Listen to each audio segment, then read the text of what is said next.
Hey, what's up YouTubers? Lee John Blackmore here at Super Easy Guitar. So this week we're doing 10 mistakes all beginners make. Now, some of you might make these mistakes, some of you might not.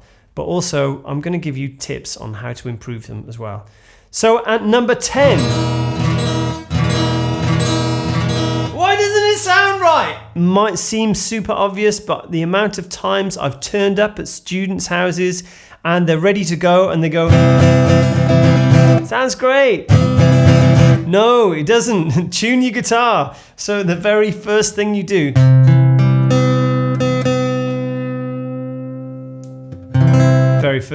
is tune the guitar. Every time I pick up the guitar, I always play E because that's how I've trained my ear to hear a guitar in tune. So make it a habit every time you pick up the guitar.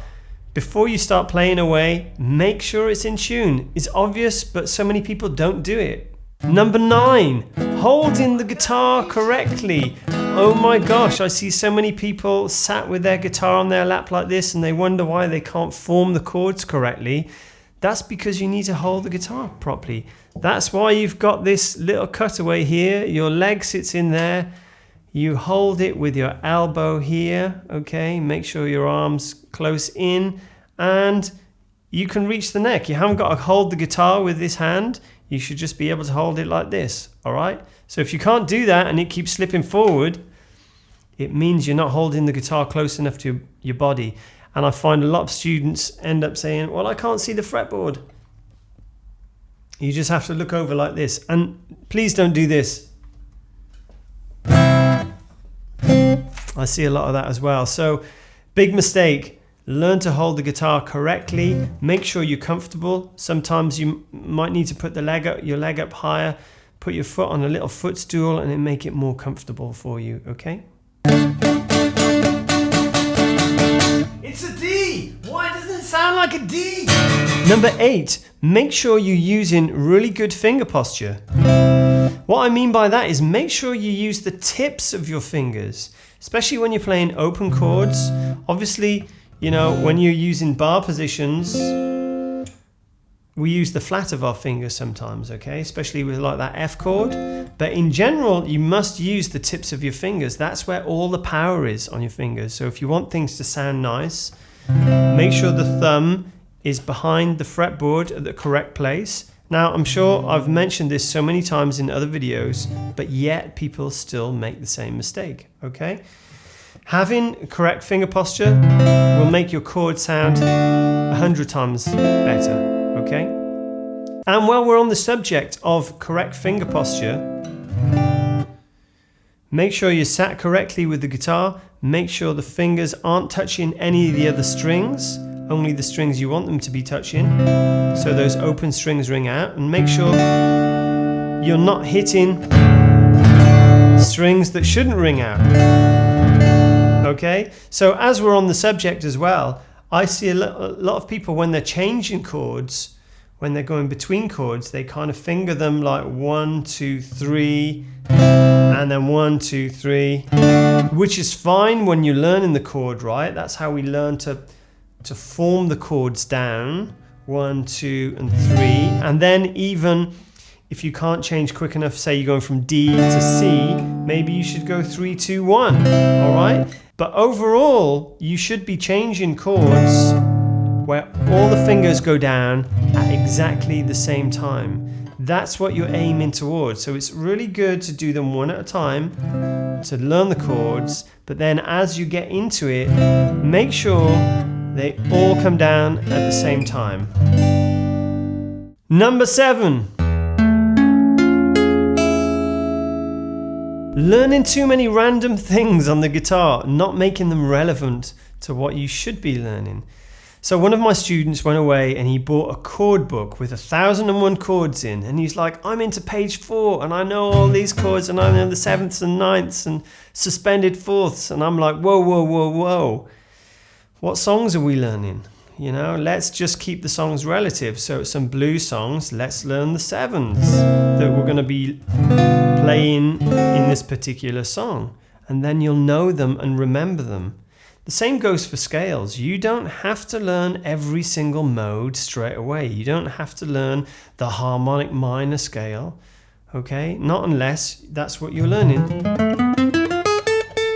But you don't have to learn all of them. Learning guitar is about little bite-sized things that are relative to what you're learning.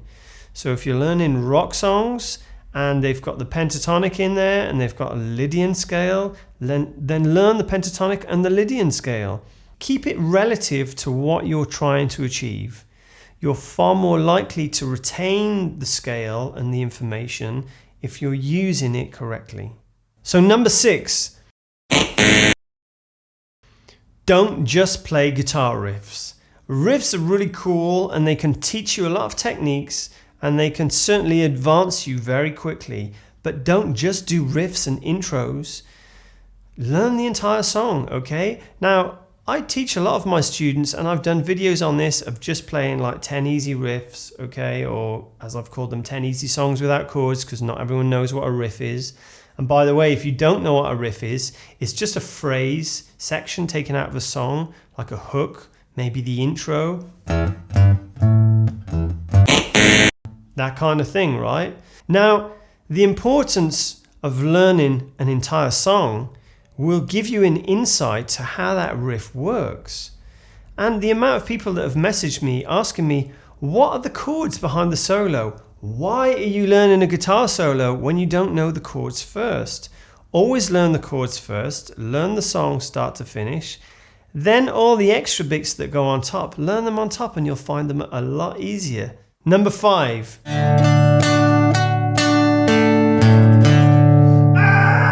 Too much elbow, not enough wrist. Too much wrist, not enough elbow. So there's this whole thing on YouTube of, oh, you should strum using your elbow, you should strum using your wrist. Let me put it right here, okay? So if you were trying to pick out some notes of a chord, what I'm more likely to do, because they're small movements, they're tiny movements, I just want to use my wrist for that, okay? If I'm doing more of a strum, you can see I'm still using my wrist, but also I'm using the elbow as well. So it's actually a joint effort between the both. But the mistake learners make trying to pick out intricate stuff with this stiff wrist, okay? And using their elbow. And you end up going away from the strings and it makes it really hard to find them again. So when you go far away like this, you can't find the strings. Okay, another thing I see people doing when they're strumming is just using the wrist, not the elbow. That's not how you do an upstrum, okay? You can just hold the pick straight. And you see it's a little bit of both. It's a little bit of wrist and it's a little bit of elbow. Okay?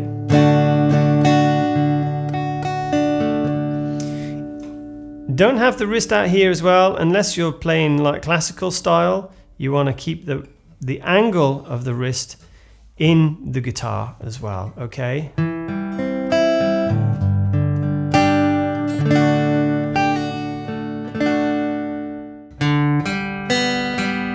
G. Number 4, not learning the names of the notes. Now, I don't mean you have to learn the entire fretboard. I mean that you should just learn the open string names. It makes it much easier when you're learning, especially if you're learning from my channel. I'm always talking about, you know, the E string or the A string, you know, instead of saying the first or the fifth. It's much easier, especially to communicate with other musicians so they understand what you're talking about, okay? So if you don't know the names of the strings, there's simple, you know, sentences you can memorize.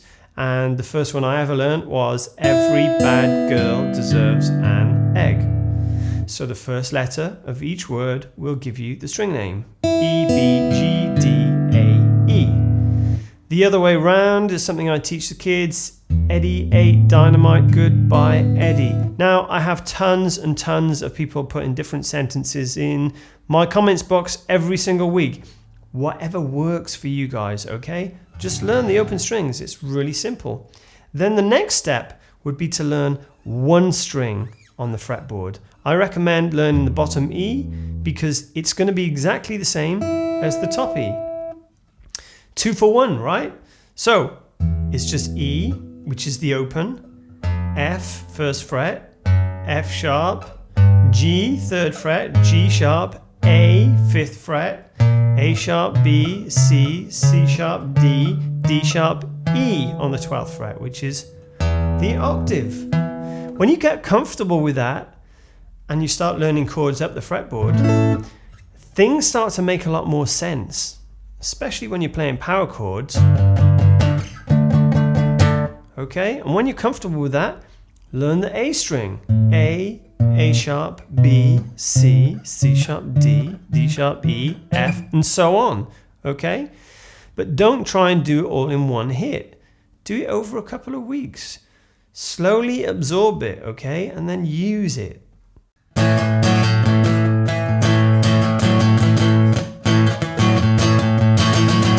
So number 3, I even see celebrity guitar players on Instagram playing with a metronome, or practicing, I should say, with a metronome.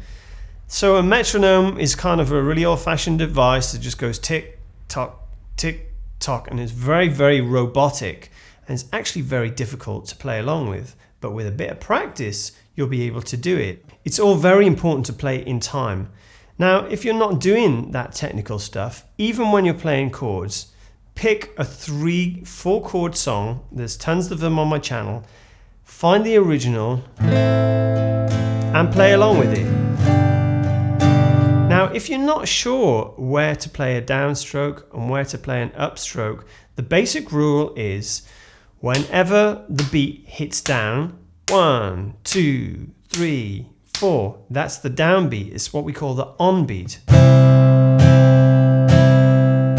But we can actually count the off beats. So every time my hand comes off, we can also count that. So we can go 1 and 2 and 3 and 4 and. Now it's exactly the same when we're strumming the guitar. So we can go on, off, 1 and 2 and 3 and 4 and. Now, obviously, you know, different rhythms have different downstrokes. Down, down, up, down, up, down, up, down, up. But after a while, when you've learnt a few easy songs, you'll start to get to grips and you'll hear when you're playing a downstroke instead of an upstroke, or an upstroke instead of a downstroke. I know it sounds super confusing, but the more you do it, the easier it will get. Start simple, start slow, play along, even if it's just downstrokes.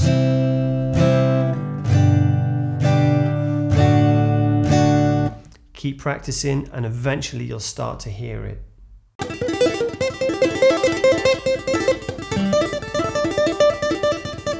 Number 2, not having realistic goals and not having a realistic routine. Now, it's super, super important to have a routine, and it's why guitar teachers ask their students to practice. Because they know if you play something for 1 week, by the end of that week, you'll have it forever. Okay? If you play it correctly and you play it with passion, it will never leave you. It's kind of like learning to ride a bike. However, as things get more complicated, we have to change our routine to accommodate that. All right. So, for example, if you've only been playing guitar for a month and you want to be playing like Slash or Van Halen, some crazy 2-finger tapping stuff, you know, a realistic goal might not be 6 months, perhaps 12 months, or maybe you do smash it in 1 month. And I mean, fantastic. If you put the hours in, you will get there. Okay. But you have to be realistic about what you're trying to achieve. Pick 3 songs and give yourself maybe a month to learn 3 songs start to finish. 3 simple songs. 2, 3, 4 chords. It doesn't have to be complicated, okay? And I'm talking about chords for now, all right? If you can play riffs and power chords, fantastic, go for that. Set yourself a goal. I want to be able to learn this riff by the end of the week. So by doing that, what we have to do is come up with a routine to help us get there. Otherwise, I've had people come up to me saying, I've been playing for 5 years and I don't feel like I've achieved anything. And that's because they've never used a routine, not correctly anyway. So if you set yourself a routine just once a week, maybe it's 1 hour, you only get an hour free. Well, warm up with your scales or your riffs or whatever you're doing, okay? Then the last half an hour of your session, dedicate it to practicing these new songs that you're trying to achieve, this new guitar solo you're working on. Just that 1 hour a week. If you can't do it in one hit, 10 minutes a day is just as good. In fact, I'm always saying to my students, 10, 15 minutes a day is ample, and you will see progression at the end of the week, all right? And at the end of the month, you'll be playing for an hour without even thinking about it, okay? But set those tasks on what you want to learn. Set a realistic routine, Learn this song by the end of the year and work towards it. And if you fall behind, make sure you get ahead. You might finish it way in advance, so you'll have a more realistic idea of how to set your next goals.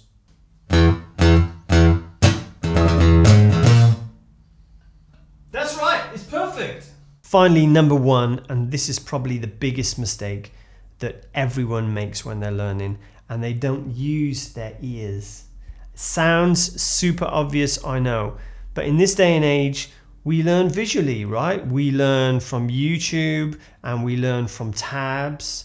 If you take away the visuals, your ears will open up and they'll make you a far better musician, because you'll be able to hear when you're making mistakes. Now, if you can recognize if something's out of time or if something just doesn't sound right, it's going to give you a much better chance of improving quicker, okay? And the more you practice this, the more powerful your ears will become. So next time you're practicing, even if you're just learning chords, maybe you're just getting into bar chords and you think they're just not sounding quite right, then figure out one string at a time where you're going wrong, okay? And you'll be able to fix it. And every time you go to that same chord, you make sure you get that very same sound. Now, another really, really powerful tool is to be able to listen to something and work it out. Now, one of the things I do if I'm listening to, say it's a simple song, say it's a 3-chord song, and there's a full band and there's a lot of stuff going on and the chords might be kind of unusually shaped, crazy chords. If I zone into the bass line and I just listen to that bass,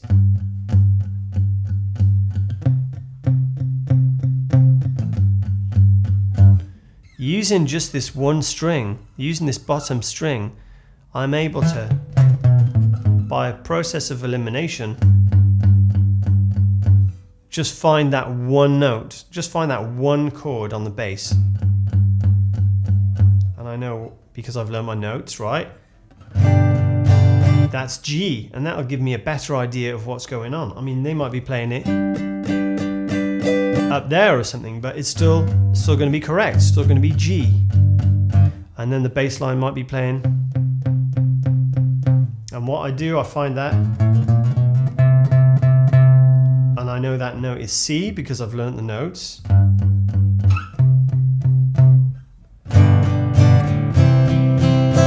And that's generally how people learn to work songs out, by ear. They break stuff down by listening to it and sitting with the guitar. Now, I have some friends that have perfect pitch and they can just listen to stuff and go A minor, D minor. I'm not that good, okay, to be able to do that. I have is what's called relative pitch. So I can find a tone and then I can kind of work out the rest of the tones from that. And I was never trained as a kid, it was just something I picked up on. But if you're still young and you're still learning the guitar, it's a vital tool. So I had a student that went away and he found a tab online and he was like, I can play this song and you know, it's really cool, check it out. And I was like, I think I know what you're trying to play, but it's not quite right. And that's because when he was reading the tab, he made a mistake, remembered where it was on the fretboard and thought, well, that must be correct. Instead of listening to it and thinking, it doesn't sound quite right. When I asked him, he said, I think it's right. He wasn't sure. But then after a while, he started listening. So it's very, very important to listen very intensely when you're learning stuff and trying to perfect it. So there you have it, guys. Hope you enjoyed this week's lesson. Please don't forget to give me the thumbs up. Check out some of the links below and I'll see you again the same time next week.